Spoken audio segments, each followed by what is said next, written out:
Yes, hello mga kahatot. Eto na naman si Mrs. Kahatot at tayo muna ngayon ang mag-voice over. At So, dito ito nga naman ay pala ang ang mga aming munting tahanan kumakain. na kung saan ginagawa ngayon ay ang mag-finish na ng Hoy, aming Dilyong!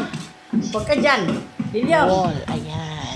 So, napakabilis po ng kanilang mga paggawa. Ayan. So, meron po silang bistay kung tawagin. At dalawa dito sa loob ang taga-finish. At yung isa din, bali apat po yan sila ang nag-finish.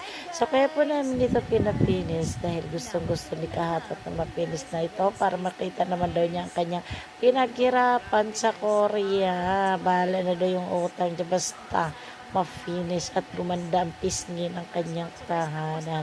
Dahil maganda nga naman tingnan kapag ito ay naka-finish. So, iwas tayo sa mga centipede kasi nga, di ba, pag hindi naka-finish, ang daming centipede na nakasiksik sa mga singit-singit ng mga hollow blocks. So, dito ay talagang uh, loob at labas po ang kanilang ipinipinish dyan. So, 11 days po nila kinakuha yan, ang kanilang pag-finish. So, yan naman ang kanilang munting merienda.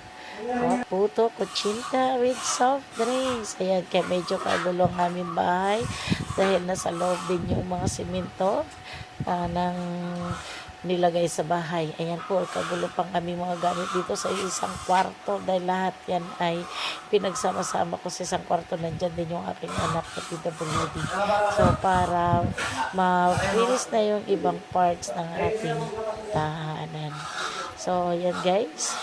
Thank you po sa inyong panunood. Tuloy natin. Ayan guys, so gagawa na ulit sila. So, pang 5 araw na ngayon guys. Yan ang aming masano. Talagang tingin-tingin oh. Oh.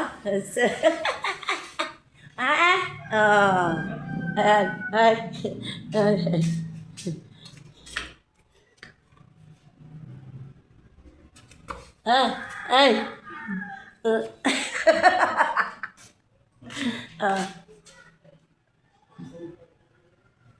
Ay.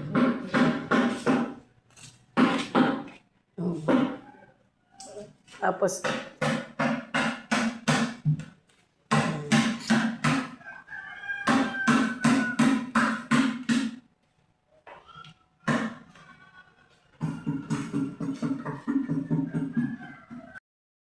ayan na guys, pinaganda na natin ang